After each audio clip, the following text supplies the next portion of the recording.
భారతీయుడు ఛానల్కి స్వాగతం. జై శ్రీరామ్, హర్ హర్ మహాదేవ్.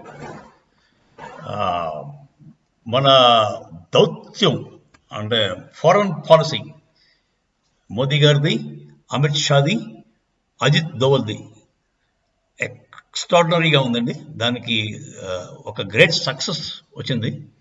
అదేంటంటే మన 8 మంది నేవల్ ఆఫీసర్స్ని, రిటైర్డ్ నేవల్ ఆఫీసర్స్ని ఖతార్లో అరెస్ట్ చేశారు.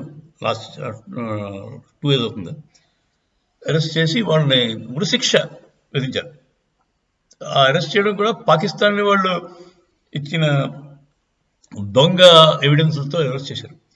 చేసి మనకి ఇన్ఫర్మేషన్ కూడా లేదు, వాళ్ళకి ఉరిశిక్ష చేశారు.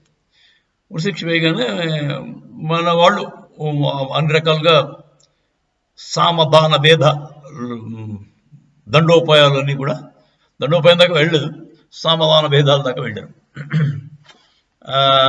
వెళ్ళి ఆఖరికి నిన్న 2 days బ్యాక్ 7 మన దేశానికి తిరిగి వచ్చేసారు. ఇంకొక అతను ఏదో చిన్న ఫార్మాలిటీస్ ఏమో ఉన్నాయి, అవి చూసుకుని కాగితాలు ఏదో సంతకం పెట్టించి వస్తాడట. అదండి ఈ great success for Modi government అని చెప్పుకోవాలి. చాలా గ్రేట్ అచీవ్మెంట్ అండి మోదీ గారి గవర్నమెంట్కి, తర్వాత జయశంకర్ గారి ఈ ఫారెన్ పాలసీకి, తర్వాత అజిత్ దోవల్స్ బిహైండ్ ద స్క్రీన్ ఎఫర్ట్కి. ఈ ఎలా జరిగింది యాక్చువల్గా, అది మోదీ గారు ఫైనల్ టచ్ అయితే మోదీ గారు ఇచ్చారు.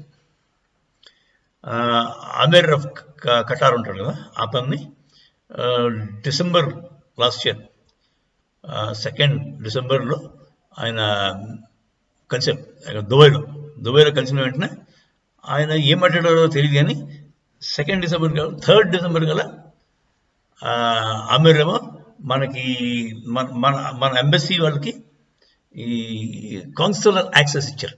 అంటే కౌన్సిలర్ యాక్సెస్ అంటే మన వాళ్ళు వెళ్ళి ప్రిజనర్స్తో మాట్లాడచ్చు. అప్పటిదాకా ప్రిజనర్స్తో కూడా మాట్లాడడం లేదు. సో మన వాళ్ళు ప్రిజనర్స్తో మాట్లాడగానే వెంటనే మాట్లాడి వాళ్ళకి భరోసా ఇచ్చారు. ఇక్కడ ఉన్నది మామూలు చేతకాని గవర్నమెంట్ కాదు బాబు, మోదీ గారు చాలా సీరియస్గా చూస్తున్నారు ఈ మ్యాటర్ని, మీకు గ్యారంటీగా మిమ్మల్ని తీసుకెళ్ళిపోతామని చెప్పి వాళ్ళకి మాట ఇచ్చారు. వాళ్ళ ఫ్యామిలీస్ కూడా, ఇండియాలో ఉన్న వాళ్ళ ఫ్యామిలీస్ అందరికీ కూడా ఈ మాట చెప్పారు. ఏమని, ఎట్టి పరిస్థితుల్లో మేము ఎవరిని కూడా అక్కడ బలి అవనివ్వం అని చాలా నమ్మకంగా చెప్పారు. అది అయిపోయింది. తర్వాత బేసిక్గా మొదట మనం వాళ్ళ దగ్గర గ్యాస్ కొంటామండి కటార్ నుంచి. 40% వాడు ప్రొడ్యూస్ చేసే గ్యాస్తో ఇండియా కొంటాం. అది 2028 దాకా మనకు ఒప్పందం ఉంది. దానికి ఆల్టర్నేటివ్స్ వెతికారు. మొరాక్కో నుంచి తీసుకుందామని ప్లాన్ చేశారు. మొరాకోలో యాక్చువల్గా మనకు 30% స్టేక్ ఉందండి మన ఇండియన్ గవర్నమెంట్ కంపెనీస్కి. మొరాక్కో ఆయిల్ వెల్స్, గ్యాస్ వెల్స్కి, LNG వెల్స్కి మన వాటా ఉంది. సో అది మనకి చౌక వస్తుంది. సో మొరాక్కో ట్రై చేశారు. అది చూస్తున్నాడు వాడు, కటారాడికి అర్థమైపోతుంది ఏమైపోతుంది. తర్వాత ఇంకోటి ఏంటంటే వాళ్ళ వర్క్ ఫోర్స్ 140,000 మంది ఉన్నారండి. ఆల్ కైండ్స్ ఆఫ్ వర్కర్స్, అంటే మన construction workers, skilled workers, IT workers అన్నీ కూడా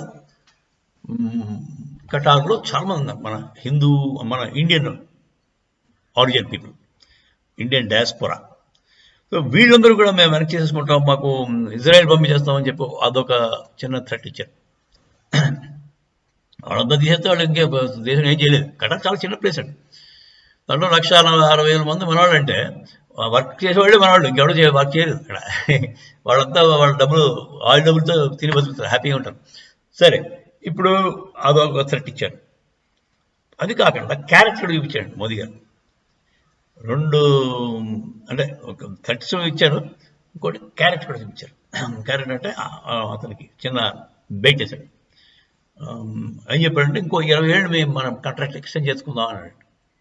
ఇంకో 20 ఏళ్ళ పాటు CNG కాంట్రాక్ట్ మీతో మేము ఎక్స్టెండ్ చేసుకుందాం అనుకుంటున్నాను. అంటే 2028 నుంచి 48 దాకా. దానివల్ల ట్రాన్సాక్షన్ వాల్యూ ఏంటంటే $78 బిలియన్ అండి. $78 బిలియన్. చాలా పెద్ద అమౌంట్ అది. కాకపోతే మనకు కూడా అడ్వాంటేజ్ ఉంది, దాంట్లో మనకు $6 to $8 billion లాభం వస్తుంది. ఎలాగంటే మనకి ఇవాళ రేటే ఒకే రేట్ కన్ఫర్మ్ చేసుకుంటాం. ఇప్పుడు oil rates, gas rates fluctuate అవుతుంటాయి. మామూలుగా అన్నీ పెరుగుతున్నట్టే తగ్గిన తగ్గవు. సో మనం ఇవాళ రేట్లో 27 పాటు అగ్రిమెంట్ రాసుకుంటే మనకు కూడా లాభం, వాడికి లాభమే మనకి లాభం. ఆ మాట చెప్పగానే అమీర్ ఆఫ్ ఖటార్కి అర్థమైపోయింది సీన్. మోదీ ఏమంటున్నాడు. సరే వాళ్ళని వెంటనే నెక్స్ట్ డే కౌన్సిలర్ యాక్సెస్ ఇచ్చారు. ఆ తర్వాత ఉరిశిక్ష రద్దు చేశారు. తర్వాత అమీర్ అనేసరికి అతనికి అన్ని ఫుల్ రైట్స్ ఉంటాయి, నాకు ఏమైనా చేయగలడు. సో ఆ కోర్టు కంటే కూడా పవర్ ఇతనుకుంటుంది. ఆయన బర్త్డేకో లేకపోతే రంజాన్ వచ్చినప్పుడు అతను మాఫీ చేసేచ్చు అందరికి. అలాగానే అతను పాపం మాట మీదే ఉండి 2-3 రోజుల క్రితం వాళ్ళని మాఫీ చేసేసి పంపించారు. దాంట్లో 8 మందిలో 7 వెనక్కి వచ్చారు. ఒకతో ఏదో చిన్న ఫార్మాలిటీ వర్క్స్ ఏమైనా ఉన్నాయంట, ఇంకా అవి చేసుకుని వచ్చేస్తారు. అదండి మన రవిశంకర్ గారు. అజిత్ దోవల్ కూడా చాలా కీ రోల్ ప్లే చేశాడు. అతను ఎక్కడ ప్లే చేశాడంటే, ఈ పాకిస్తాన్ వాళ్ళు ఎలా ఇరికించారు వీళ్ళకేం తెలియకుండా పాపం అమాయకుల్ని అని చెప్పి అవన్నీ కూడా ప్రూఫ్స్ తీసుకుని ఆయన చూపించాడు. నిజంగా వాళ్ళు స్పైయింగ్ చేసి ఉంటే వాళ్ళు వదలరు కదలని. అందుచేత వాళ్ళు నిజంగా అమాయకులు, వాళ్ళకేం తెలియదు. పాకిస్తాన్ వాళ్ళు అంతా ఇలాంటి పిచ్చి పిచ్చి పనులు చేస్తుంటారు. అంతకుముందు మన జాదవ్ అనే తనను కూడా ఇలాగే చేశారు. అతను ఇప్పుడు పాకిస్తాన్ ప్రెసిడెంట్లో ఉన్నాడు పాపం. అతనికి ఏం చేశాడు ఆయనకే తెలియదు. ఆయన స్పై అని చెప్పేసి ఇరాన్ నుంచి ఎత్తుకుపోయి కిడ్నాప్ చేసి ఆయన్ని ఇరికించారు అని చెప్పి ఆ స్టోరీ అంతా కూడా చెప్పాడు. దాంతో ఇవన్నీ కూడా పనిచేశాడు. అజిత్ దోవల్ గారి ఎఫర్ట్స్, జయశంకర్ గారి ఎఫర్ట్స్, తర్వాత మన మోదీ గారు చెప్పక్కర్లేదు. ఆయన అమీర్తో డైరెక్ట్గా మాట్లాడడం, ధైర్యంగా చెప్పడం,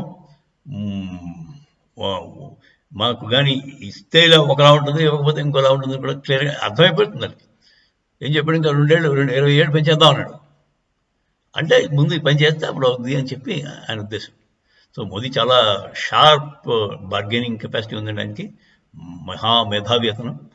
సో మోదీ గారు వల్ల ఈ 8 మంది కూడా సురక్షితంగా వెనక్కి వచ్చేస్తారు. ఒకతను తప్ప మిగతా అందరూ వచ్చేసారు. ఒకతను ఇంక మళ్ళీ వస్తారు, 1 or 2 days అతను కూడా వచ్చేసారు. ఇదండి మోదీ గారు చేసిన ఘనకార్యాల్లో ఒకటి. చాలా ఇలాంటివి చిన్న చిన్న విషయాలు కావండి. పై దేశాలతో జాగ్రత్తగా చాకచక్యంగా, అది ఒక ముళ్ళ చెట్టు మీద గావంచ ఆరేసుకుని జాగ్రత్త తీస్తాం కదా, అలా తీయాలండి. లేదంటే ఏమాత్రం తేడా చేసినా చిరిగిపోతాయి. సో మీకు అంతకుముందు యుక్రెయిన్ నుంచి కూడా మన స్టూడెంట్స్ని, మెడికల్ స్టూడెంట్ని వాళ్ళకి చాలా జాగ్రత్తగా తీసుకొచ్చారు. అక్కడ రష్యాతో మాట్లాడి బాబు ఒక 6 గంటల పాటు ఆపు, మా పిల్లలు వస్తున్నారు అని రష్యా వాడు అయ్యాడు. ఎంత కెపాసిటీ ఉండాలండి అలా చేయడం. వారు మొత్తం ఇతని కోసం మన వాళ్ళ కోసం ఆపించిన ఘనత ఎవరికి ఉందండి? ఇందిరాగాంధీ అసలు పట్టించుకునేది కాదు మనుషులు మన వాళ్ళ గురించి. ఇందిరాగాంధీ మీకు తెలుసో లేదు, 97,000 మంది పాకిస్తానీ ప్రిజనర్స్ మన దగ్గర ఉండేవారు. వాళ్ళని మన వాళ్ళు అక్కడ పట్టుబడిపోయారు. 2,000 మంది 3,000 మంది ఉండిపోయారు. సో వీళ్ళని ఇచ్చేసింది వాళ్ళు తెచ్చుకోవడం మర్చిపోయింది.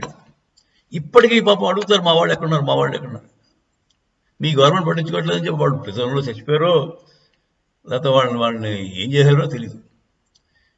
అదండి అలా ఉంటుంది కాంగ్రెస్ గవర్నమెంట్ తాలూకు వైఖరి.